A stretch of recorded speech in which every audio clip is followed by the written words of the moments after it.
Assalamualaikum warahmatullahi wabarakatuh. Selamat berjumpa dengan channel saya kembali. Pada kesempatan kali ini saya akan melanjutkan materi yang kemarin terkait dengan pemahaman daripada desa. Kita harus apa aja, pengertiannya bagaimana, sehingga kita memahami secara penuh ketika kita mendampingi di desa atau posisi kita sebagai pelaku pemerintahan desa. Untuk menambah semangat, sebelum materi ini saya sampaikan, jangan lupa like, subscribe, and komennya ya, biar lebih semangat untuk membuat materi-materi yang selanjutnya. Di sini disebut dengan kisi-kisi soal tes tertulis pendamping desa. Selanjutnya nomor 8, musyawarah desa adalah musyawarah antara BPD, pemerintah desa, dan unsur masyarakat yang diselenggarakan oleh BPD untuk menyepakati hal yang bersifat strategis. 9. Musyawarah perencanaan pembangunan desa atau yang selanjutnya disebut Musrenbang Des adalah musyawarah antara BPD, pemerintah desa, dan unsur masyarakat yang diselenggarakan oleh pemerintah desa untuk menetapkan program prioritas kegiatan dan kebutuhan pembangunan desa yang didanai oleh anggaran pendapatan dan belanja desa, swadaya masyarakat desa, dan atau anggaran pendapatan belanja daerah kabupaten. 10. Peraturan desa adalah peraturan perundang-undangan yang ditetapkan oleh kepala desa setelah dibahas dan disepakati bersama. Selanjutnya, kawasan perdesaan. Apa sih yang dimaksud dengan kawasan perdesaan? Nomor 11. Kawasan perdesaan adalah kawasan yang mempunyai kegiatan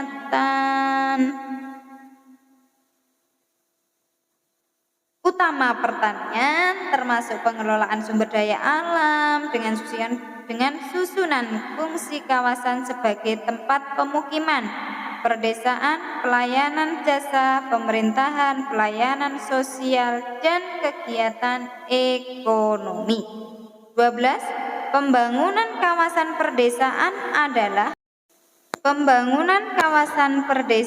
adalah pembangunan antara desa yang dilaksanakan dalam upaya mempercepat, meningkatkan kualitas pelayanan dan pemberdayaan masyarakat desa melalui pendekatan partisipatif yang ditetapkan oleh Bupati Wali Kota.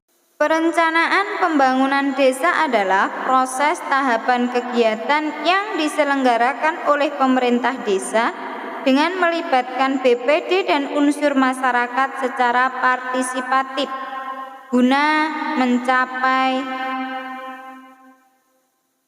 manfaat dan pengalokasian sumber daya desa dalam rangka mencapai tujuan pembangunan desa.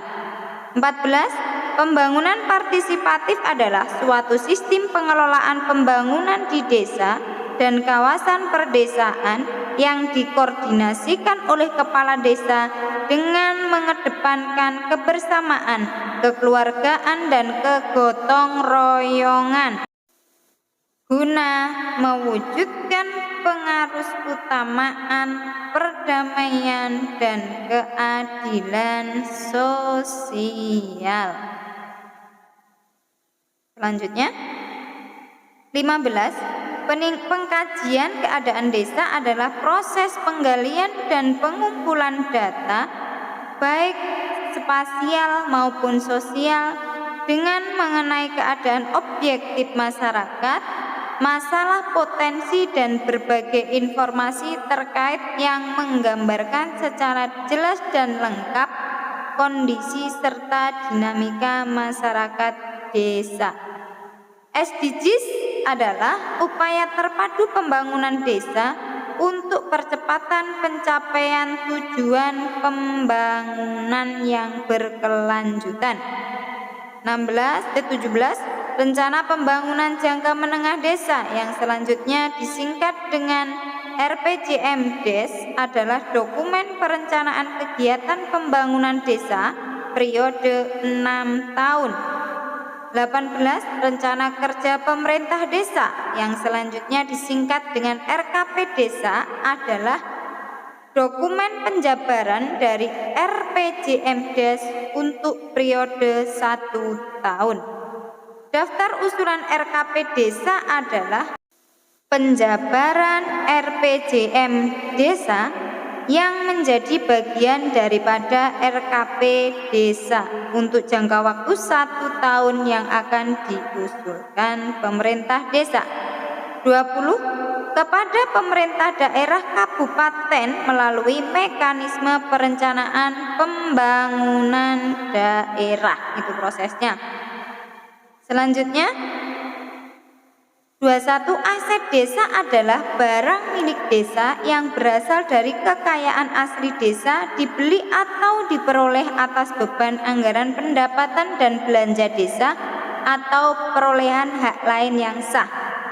22. Potensi aset desa adalah segala potensi desa yang meliputi sumber daya alam dan lingkungan hidup, sumber daya manusia, sumber daya sosial dan budaya, sumber daya ekonomi, dan sumber daya lainnya yang didapat diakses, dikembangkan, dan atau diubah oleh desa menjadi sumber daya pembangunan yang dimiliki dan diolah oleh desa, manfaatkan oleh desa, dan dipergunakan untuk kesejahteraan bersama masyarakat desa. Anggaran pendapatan dan belanja desa disebut dengan APB. Desa adalah rencana keuangan tahunan pemerintah desa. Sementara itu dulu, kurang lebihnya saya mohon maaf. Saya ucapkan terima kasih. Semoga berjumpa lagi di kesempatan waktu yang lain.